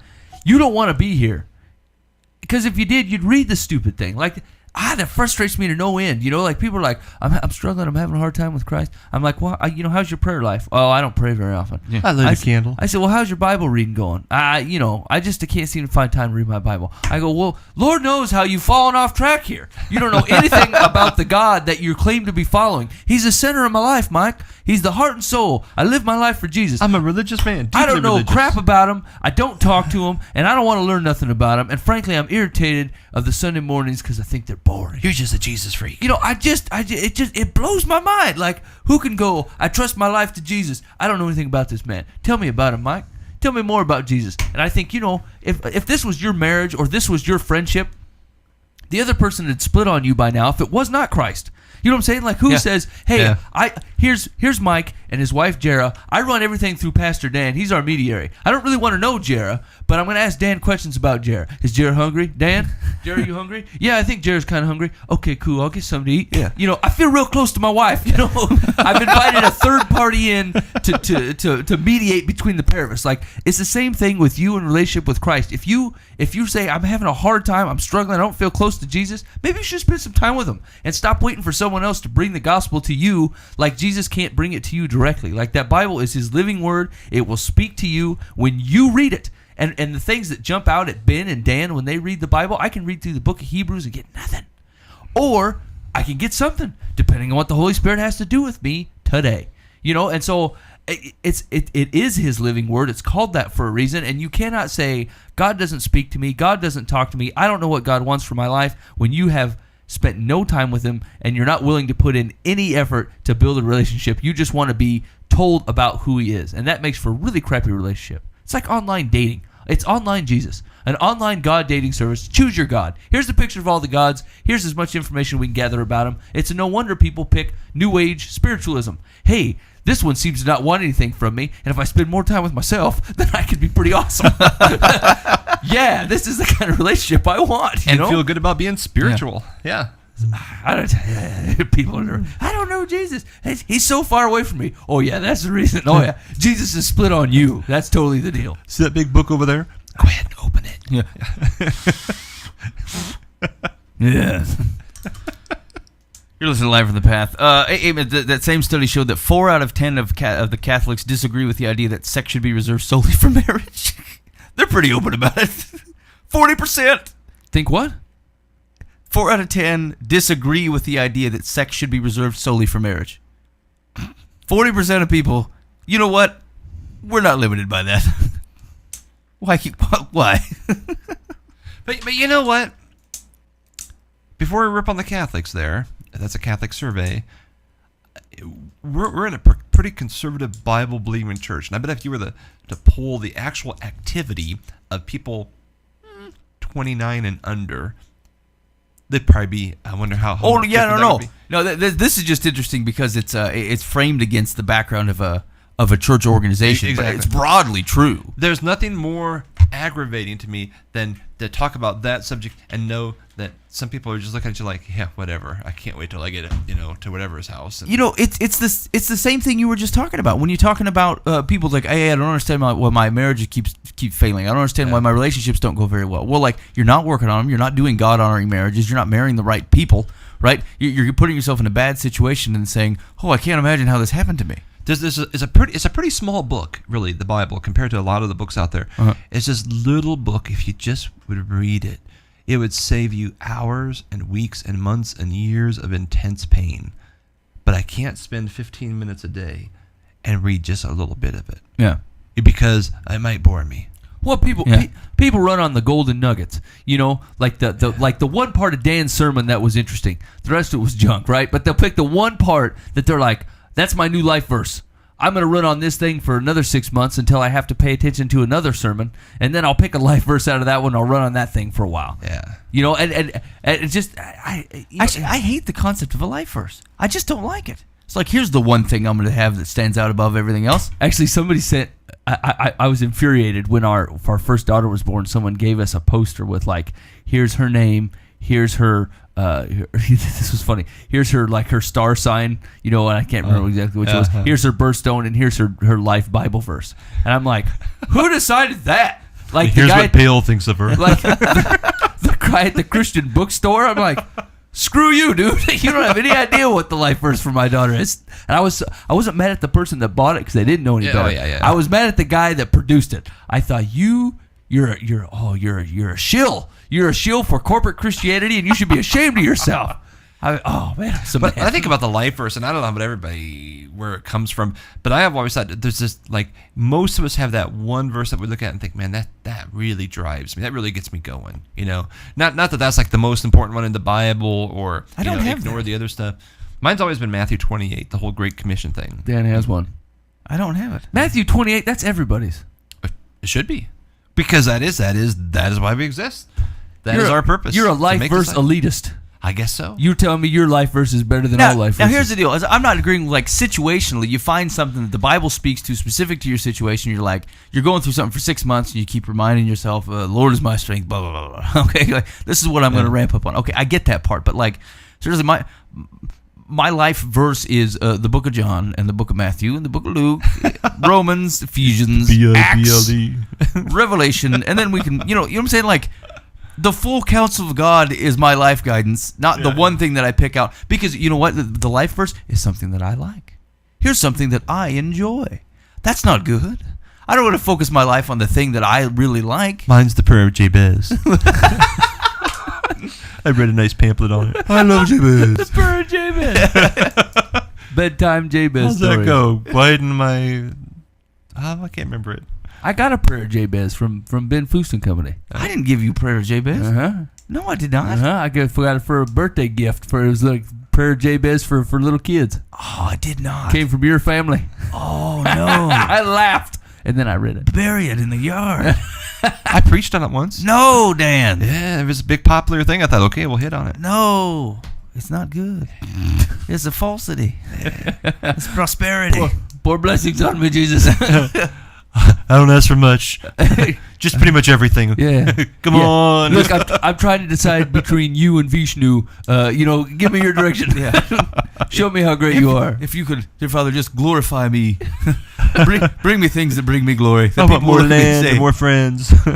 I'm supposed to be salt and light. I'm only asking for wealth. It's the problem. So the issue with the prayer of Jabez is that it's very it's tilted towards the prosperity gospel, like that God is here to serve you, to pour earthly blessings upon you. And although He can do that, and in some certain sense does, that is not His promise for everyone. The Bible is clear that other people will be in circumstances that otherwise. Who is Jabez? Who is it anyway? He's just this obscure dude. Yeah. So I mean, that's really the issue, and it's you see that line of thinking used in a lot of televangelism, making promises that God didn't make, or making promises to people that God didn't, or like certain situations that God said, here, I'm going to bless this, or I'm going to give this, or whatever. And it's to a specific people at a specific time, not everyone in general. So like that's actually generally the problem. I mean, basically, the scripture, it's just saying, hey, this is what he prayed. Yeah. Jabez called upon the God of Israel, saying, oh, that you would bless me and enlarge my border, that your hand might be with me, that you would keep me from harm, that it might not bring me pain. And God granted what he asked. And so some dude thought, hey, that's kind of a cool book. And they wrote a book, and everybody was like, that's a great prayer. Yeah. And we all went crazy with it. Yeah. And it's like, well, I mean, it's a nice prayer. I prayed that I prayed very selfishly for my children for years. Yeah. And not necessarily for wealth, but for for spiritual guidance and protection and so forth. Yeah. And It tends to cast the wrong thought. It tends to cast that, like, if you're praying to God in ways that He can serve you as opposed to how you can serve Him, it's put you in a very difficult position to see God clearly. And so that tends to be the issue with a book like that. Is just cast God in the wrong light, as if it's His job to provide. yeah, I mean, if that is our ultimate definition of success, is an enlarged border, more land, more property, to be blessed, in such a way, we've missed the mark entirely. Yeah. And biblically, I mean, the reason for something like this is to show, Jesus talks about, whatever you pray, I will provide. But like it's under the broad guidance of if you're praying, if you're in close relationship with me, you're praying for the types of things that I will provide. Right, we're in step, and so God will sometimes do this just so just to show off. Say, look, I've put it on you to pray for this because I'm going to give it to you, and I want you to know that I gave it to you, and that I'm coming in here and I'm taking care of you. But like that is not the context. There is not for everybody to always be blessed, because not everyone can have large lands. It's just not going to work out like that. Yeah, I mean, it's a history book. It's just this is what happened. Yeah. Yeah, that's so the Bible has a history of the prayer of Jabez. This has been turned as if it is a promise to everybody that is not, and the problem is like that's how it was sold to people, is if get on board with this thing and God will bless you. It's the same thing as like send me $8 and get an iron eagle, and then the Lord will bless you because you have this eagle in your house. Like it's a lie. It's not true. If you buy a boat in the middle of the winter and cross the Valley Forge, you're going to win a victory. It's like, well, George Washington might have done. Yeah, I mean, Was that a historical reference? Yeah. What's that? I don't know. Valley Forge. That the Boat George in the Washington thing, Valley Forge. Across the Delaware. So the question was but how is that different than asking God to provide you health, peace, food, job? We ask God for things all the time. Yeah, and Jesus said to in the model prayer. Yep. No, he didn't. He just daily said, needs. He just provide for my needs. That's it. Yeah. Right. And so do I need Provide for me what I need. That's it. This is saying, I have a bunch of land, would you widen my borders, please? This would be great.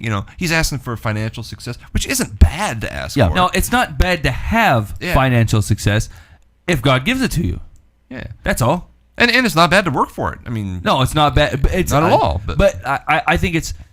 It's not like you're spiritually off if you don't have it. Here's the thing: the prayer of Jabez is not It's not like straight from the devil or nothing. It's not false gospel. But I think it was the marketing behind it that was the problem. Like, it's biblical. It's in there. The guy asked for something, right? But it was more of a retelling of how it went down. The guy asked for it, and he got it, right? The Bible is full of that stuff where something happened, the Bible recorded it, and that doesn't make it straight out of Jesus' mouth. It's just of what happened. Yeah. It's not like because David had a guy killed and then stole his wife, that since it's in the Bible, that's kind of the call for us to do the same. Or that some of the prime figures in your Old Testament had multiple wives. That doesn't mean God is condoning it, but it is what happened. Right. And so it's recorded in the Bible that way. Exactly. And obviously God answered this prayer. He provided those things. And he doesn't refrain from, pouring earthly blessings on folks like King Solomon and King David. But the marketing, and only to the extent that it brings people in a little bit of a deceit, right? They say, "Come to God because He will bless you with earthly blessings." And so, and if that's why you come to God, and that's your relationship, is like, I ask you glorify me by creating these things for me, so that people will look highly upon me on earth. You're missing it. You're like way missing it, and that's actually the problem, is because something like that will create barriers for people that they will not get beyond. Right. I find the prayer of Jabez not to be a problem if you're a Christian. If you follow Jesus actively, I don't see it as an issue. If you don't know Jesus and you're coming to know Jesus through the prayer of Jabez, that I have a problem with. The magic genie. Yeah, I think that's the issue. But like, if you know and love Jesus, you get the deal. Like, you see, you are using the full counsel of Christ. There's no reason to not pray the prayer of Jabez. Lord, if it's in your will, hit me with some stuff. If it ain't, take stuff away from me. Well, help me to do it responsibly. Help me to use your. Tell me what I tell you what. Yeah. You just tell me what you want. Hey, I drove by the motel the other day here on Merle Hay that's for sale, and I said, hey God, here's the deal. If you give that to us, we will have a homeless ministry down there. Tell me, we're doing it. I still want to do that. Oh, that'd be so cool. That would be great. Right there. There's already homeless guys there. Exactly. We just don't even have to one kick them whole out. wing would be like, okay, this is the homeless people. And he laughed. I don't know what he did. We'll see. Well, let's see if Jabez. But every will time I help drive by, us. I think, God, this is up to you. You want it. I mean, because we don't have any money. We're not going to do it. Look, God, is Jabez around? He seems to know stuff. That's part why he's like, tell you what, you get the apartment and pay for it. To the question on the chat, which it seems like the Bible does talk a little bit about God providing land, food, descendants, and wealth. That's true, and obviously I'm just speculating on where the mind of God is at. I'm not an expert on that, but like I think God is demonstrating his influence. You know what I'm saying? God is saying, like, I will make promises and I'm keeping them. I'm going to say I'm going to do when I say that I'm going to deliver you into the promised land, I'm going to deliver you into the promised land.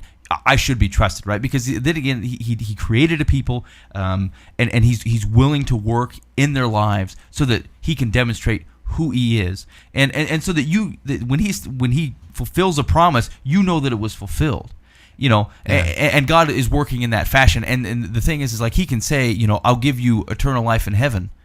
And that might be true, but it's very difficult for the people that he created to grasp because they're not living in that plane at the moment, right? So if he says, I'm going to give you this land, and he follows through with that and he said, despite your grumbling, despite all this hassle that you've given me, despite your unbelief, ultimately, my people who I made a promise to, I've provided this land just like I said I would.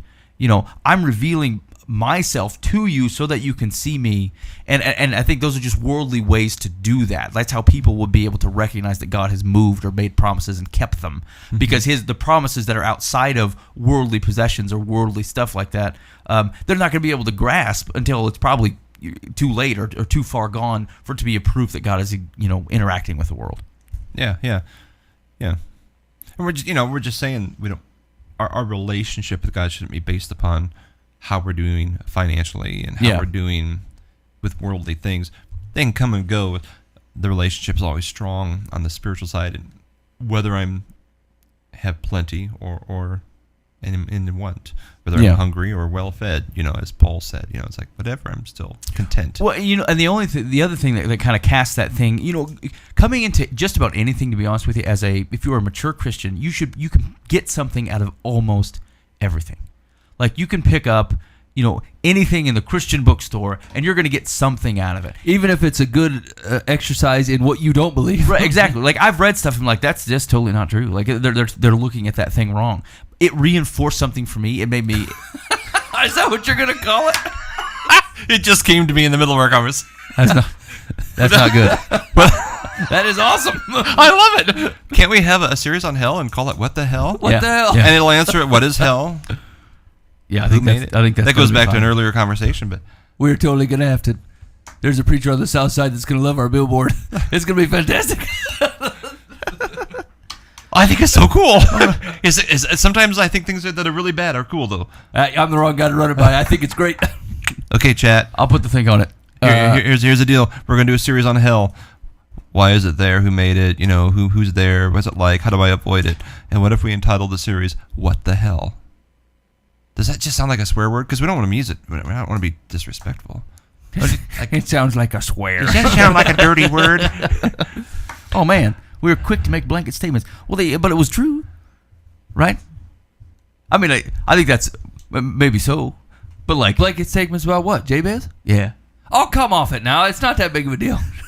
I just thought it was funny that it came from your house because me and you have made fun of Jabez before. I did not know that. And I totally got a baby's prayer to Jabez book, and I can't believe that stuff. Where did this come from? We got to vote yes. Does that mean yes go with the title, or With is what the yes hell? talking about the blanket statement? Oh, Somebody should totally write hell yes. 'Cause that would be funny. hell's not for me, but it should.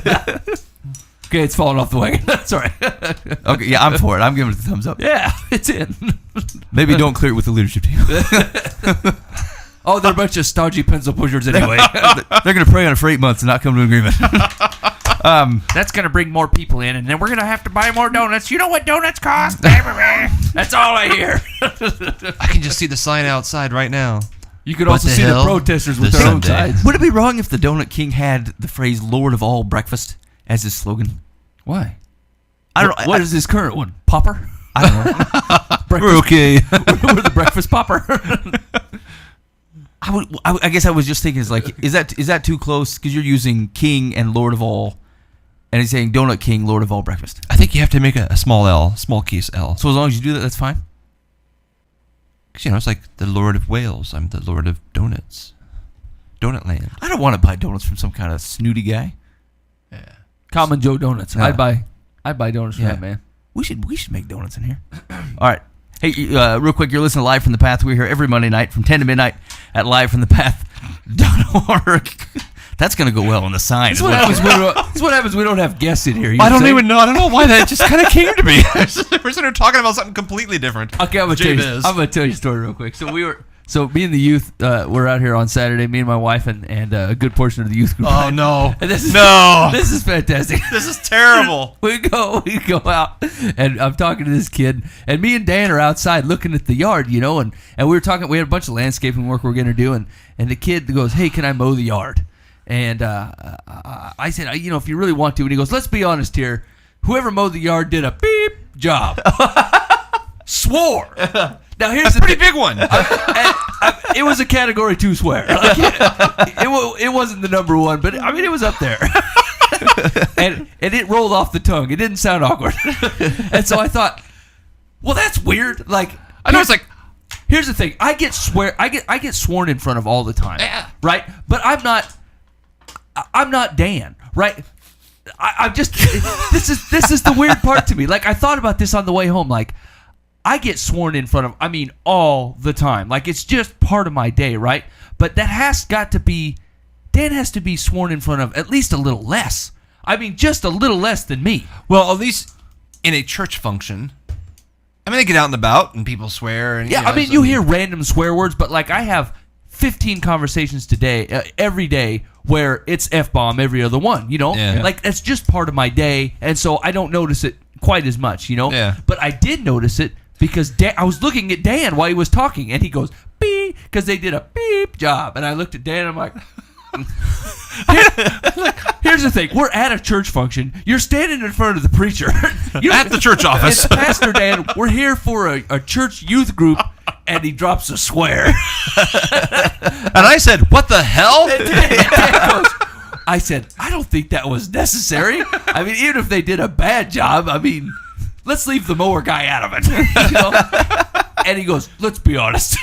Like he had just totally boiled it down to what it was. And I thought, maybe we haven't set up a proper, order of things here. Where if you swear, that's one thing, right? But like, I don't know. I don't bring my potty mouth to any church function. It just seems to walk off at the door for me. And it was weird. Well, and the thing was, it's not like the yard was that bad. It'd been mowed like 3 days earlier or something. I'm like, it wasn't that bad. What is he looking at? Let's break this thing down here. They did a swear of a job.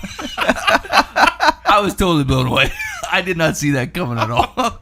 I thought one of these times with these youth, I'm going to be the one that accidentally swears, and I'm going to set a terrible example, right?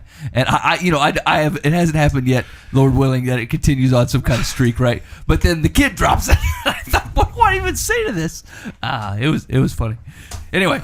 Real quick, before you get started, quick update on some of the bands that we've had in the show. So Syndrome of Fire is in Memphis. Nashville? They're down south. I'm not doing the update. What do you want? Sorry. They're down south. They're in the recording studio. They're putting together a fresh project, upcoming album. So be in prayer for those guys, and also head over to their Facebook page and like them. Hopefully it's Caribbean music. I think that's the bend. I think it's bend to Caribbean music. Also, the Lord. I think the Lord is on this thing because they're driving a very, very large green van that's getting 20 to the gallon. 20 to the gallon. Seriously, you know Jesus is pushing at least the last 5 miles to the gallon on that thing. That thing gets like 6 to the gallon. I know, it's outrageous. So anyway, be in prayer for those guys. They're in the studio. That God will be glorified through what they're doing. And 20 to the gallon. That's pretty good. Praise Jesus. That thing stinks. But head out to make sure you hit their Facebook page and like them because they like it when you like them. Also, Double J, if you go to there's a hillsalive.com. There's a free Christian music festival called Hills Alive 2012.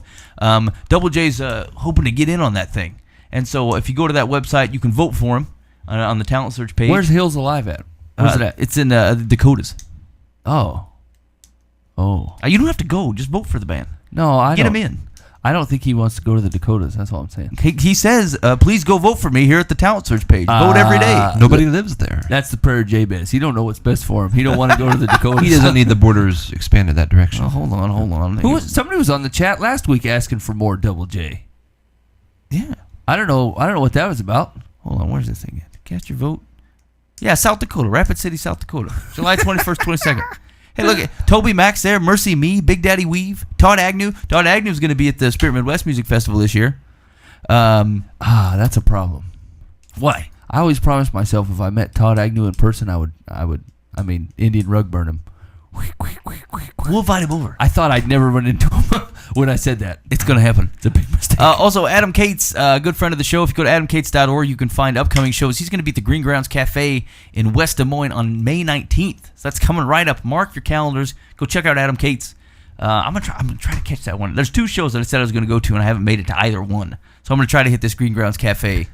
What's the name 6 of to 8 it? o'clock. Did you call that? Have you called them yet? See if they stop in, bring some goods. No, they're on my list. A long You list of stuff really that need to do that. I've not done. I mean, really need to do that. Okay, I'm going to give him a call. I really want to catch up. I really wouldn't mind having Arendelle back in here one of these times around. His CD is out. That reminds me. Go to jeffarendelle.com. His CD is done. You know, I'm not sure whether he's selling it yet or not, but I remember a couple months back that he had that thing done. Yeah, Arendelle, and I need now. Me and Dan were talking about this the other day. Who are the fellas that we had in here? And Dan caught them at the Iowa State Fair, and there was like 8 of them in here, and they were super cool and they were really, really good. We saw them at the Spirit Midwest Music Festival, and we ran into them again somewhere else. I think we met him at the Newsboys show. The lead singer was at the Newsboys show. Oh, on this rock? No, He was there. yes, he was. I haven't heard from those guys in a while either. Oh, they've only been in here one time. With the guys with the wristbands? Yeah. Oh, yeah. Sanctified. Yeah, Sanctified, yeah. Dude, those guys are awesome. I'd really like to have them stop back in. Okay. Put them on your list right after the coffee, folks. Okay, I'm going to put them out there. All right, anyway, so that's the update from some of the artists we've had on the show. Good friends of the show. Make sure you go out and support them. Vote for Double J on hillsalive.com. Go to Syndrome of Fire's Facebook page and like them. Don't vote for Double J. Vote for Double J. He wants to go to South Dakota. And make sure you go to adamcates.org and come out to that Green Grounds show that's on May 19th from 6 to 8. And I'm going to try. Hey, I'm going to be there. I'm going to try to make it. I'm going to try to be there. South Dakota, the 2 letters that make up South Dakota are SD. Great places. And that also could very well mean Satan's dominion. No, I'm just saying you don't want to go to South Dakota. No, There's bad things there. That's not true what you're saying. All I'm right. it's just something to think about. All right. Right, J-Biz? Talking to my Jibbiz. Dear Live from the Path. Expand my land. I am a professional ornithologist, bird expert, with a substantial record of accomplishments, books, scientific papers, blog, website, consultant work. Wait. I thought orthodontist was a tooth man. Ornithologist. Oh, never mind. Anyway, continue. My hometown has held a bird festival for more than a decade. Sounds like a sweet deal. And each year it features a main speaker at the dinner. My expertise and experience Colonel Sanders? No, not yet. Far outshine any of the speakers they have invited by a considerable margin. That's a real piece of work. Wait for it. Sorry. Stop interrupting me. Jibbiz. I am well known in town, but I've not been asked to speak. I talked to the festival board members, and they say I haven't been deliberately excluded, but they didn't give me any reason why I have been ignored. There's no history of bad feelings, but I'm starting to develop some now. It feels like a personal and unprofessional snub. How do I respond? Unappreciated in California.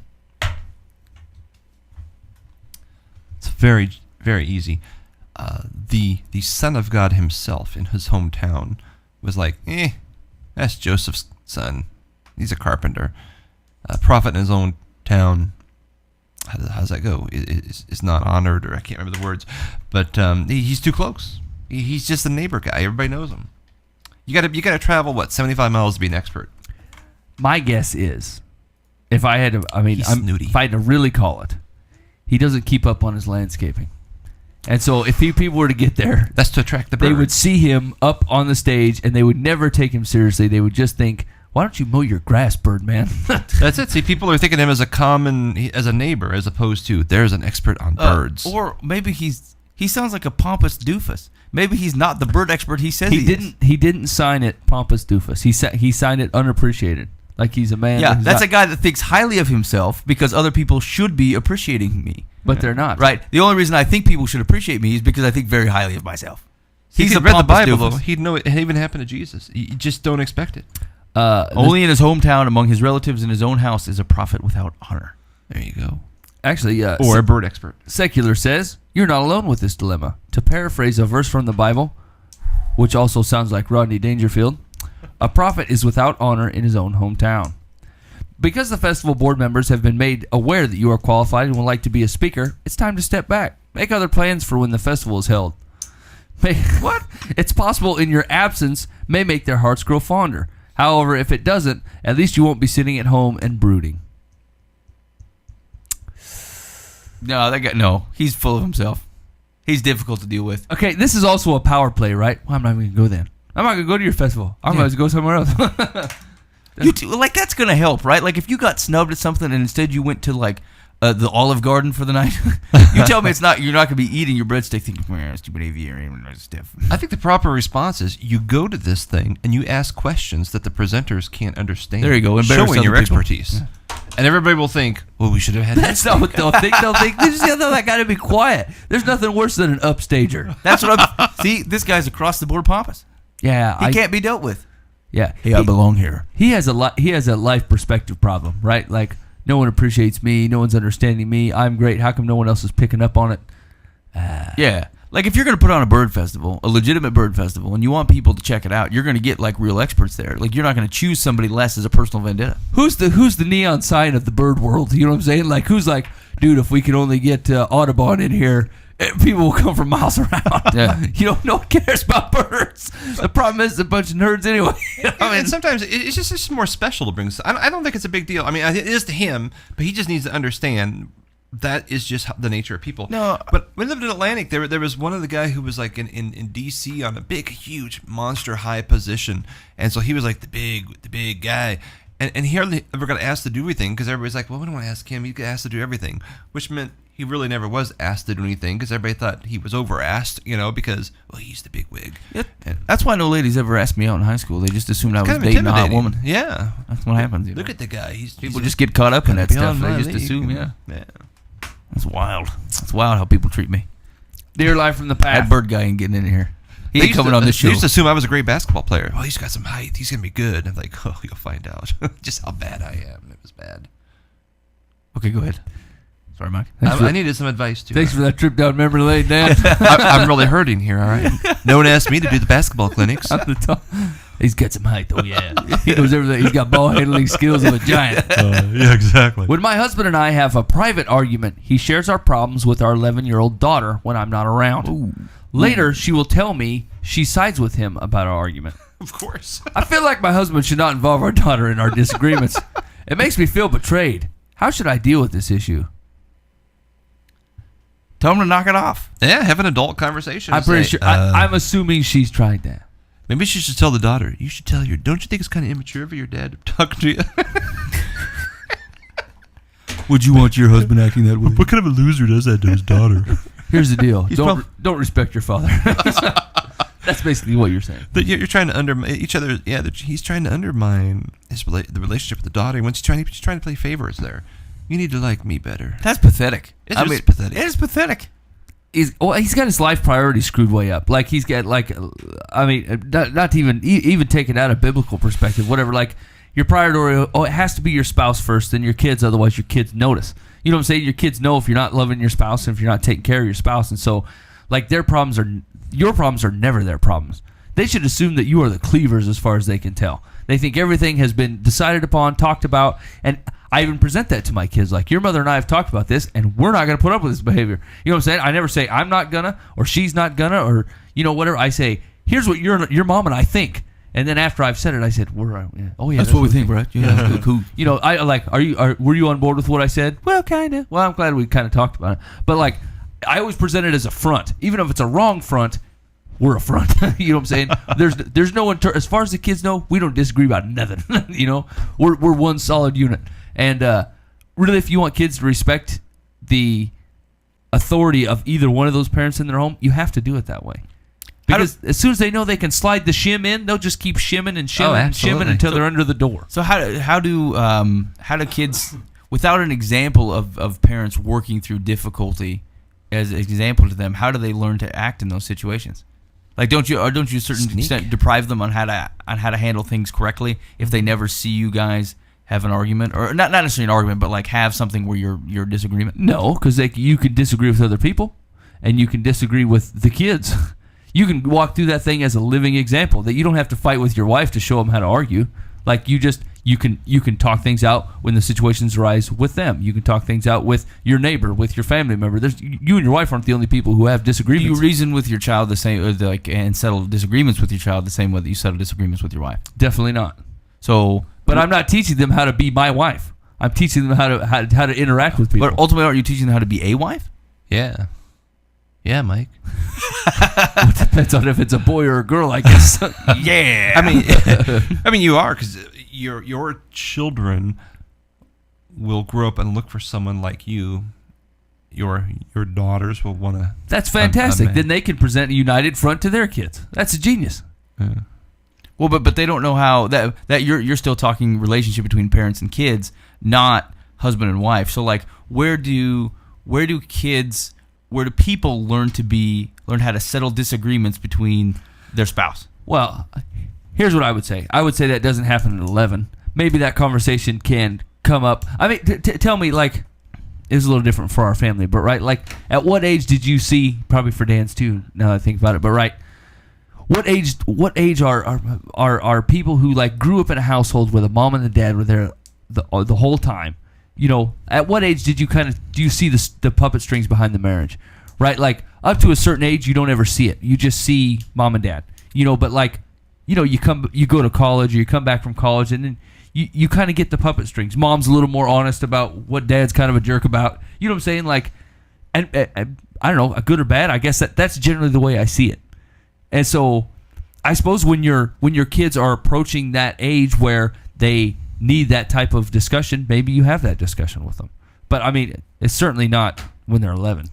Yeah, I would say that I think it's probably an appropriateness thing. Like they're not learning anything from you when your kids are 6 and they're seeing you and your wife hash it out. I don't think they're taking much away from that. I think there is something very strong about consistency, basically not duplicity, not where like the one parent is saying one thing and the other parent is saying the other. That's a mistake. That is undermining. That is going to cause a problem where they're not dealing with you as a parental unit, but they're trying to get dad to say yes to candy because mom will say no, type of thing, and that automatically puts mom in a bad position.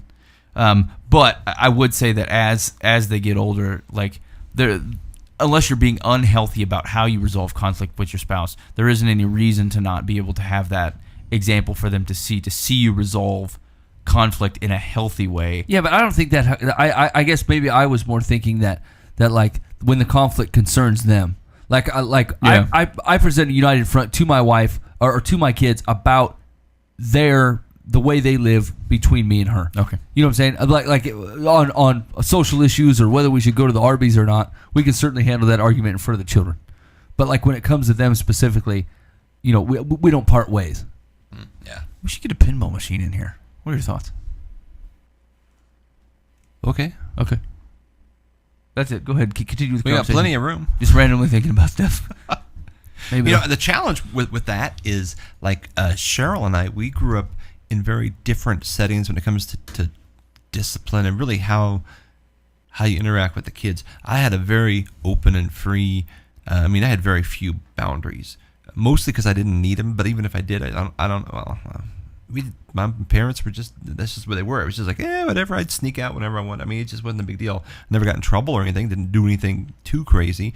And she had an upbringing where there were a lot of rules and a lot of chores and a lot of pretty rigid boundaries. And so her tendency is to ask a lot of questions that I don't even think of, you know, or to put up little rules. And I'm even sitting there thinking, well, why? I mean, you know, and so it's hard for me I have to like, she'll speak first, you know, like, all right, we're not doing red Kool-Aid. I'm sitting there going, what's wrong with red Kool-Aid? You know, and the girls are like, come on, Dad, can't we have red Kool-Aid? Well, no, because Mom said we can't. You know, and so we agree. What a total deflection. You turd. Yeah, Mom said we couldn't have it. Mom, I do say that. I gotta watch that, but I do because I'm like, I have no idea why this is no, but that's what Mom said. I don't see a problem with red Kool-Aid, but I can't tell them that, you know, because we got to keep that unity thing.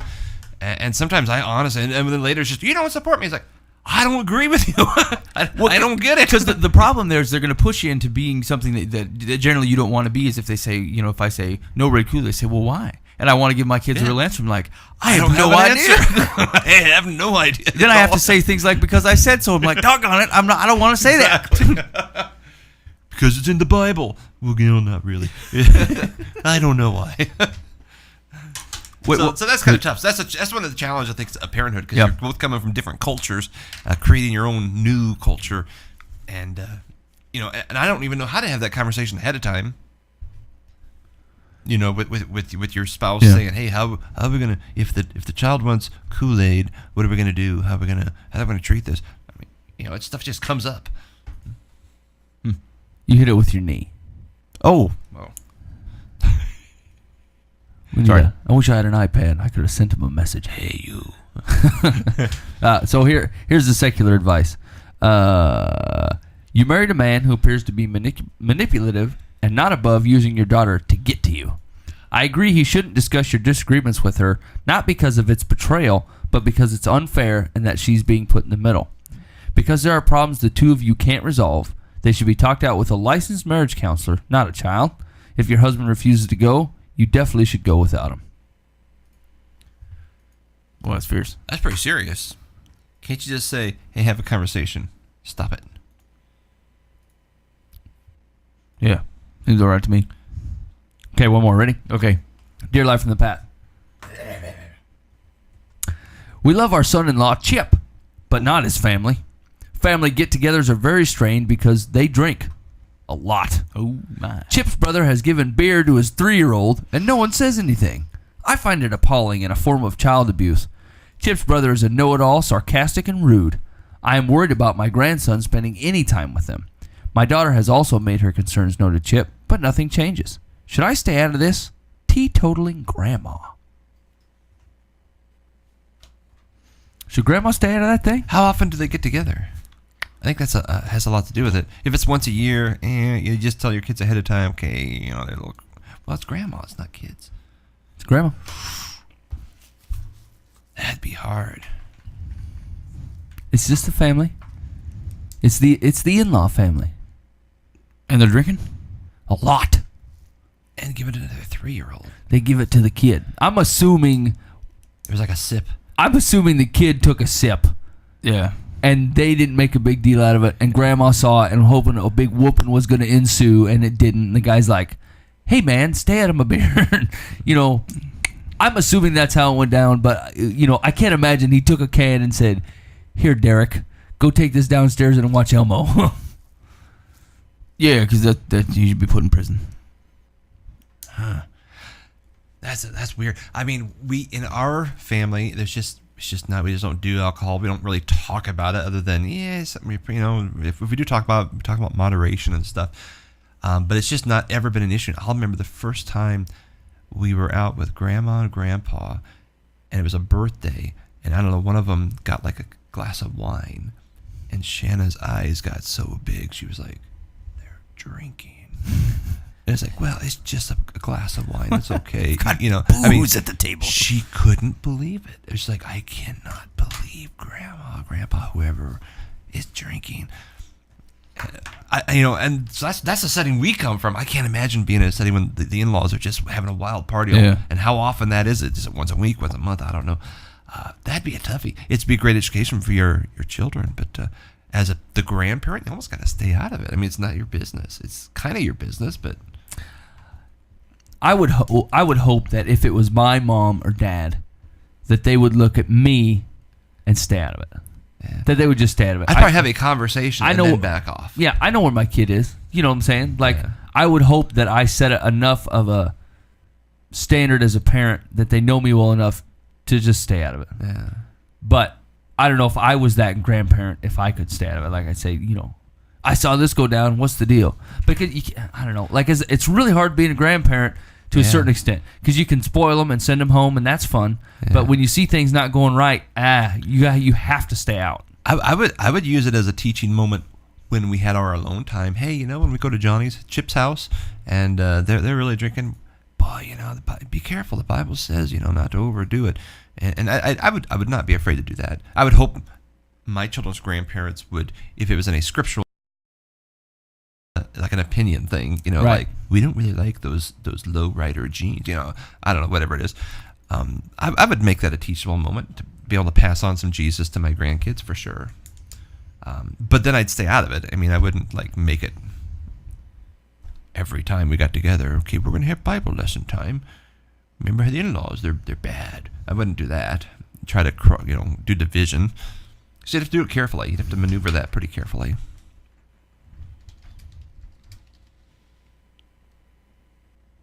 That's my thought. Does that make sense at all?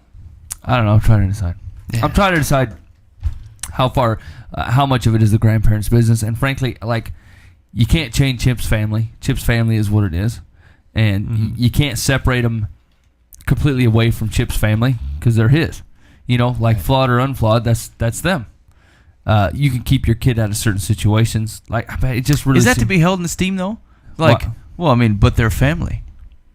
They're leading my kid down a bad path. But they're family. Well, they're not leading them anywhere unless you allow them to be led. Are you there at the same time that they're drinking? I would assume. I feel like I just wouldn't go. I'd say, look, man, I'm not gonna bring my kid over here. You guys are drinking. What are they gonna say? This is the grandma, though. They're gonna say, you don't know anything about me. I don't have a problem. Well, I'm going to church. What the hell?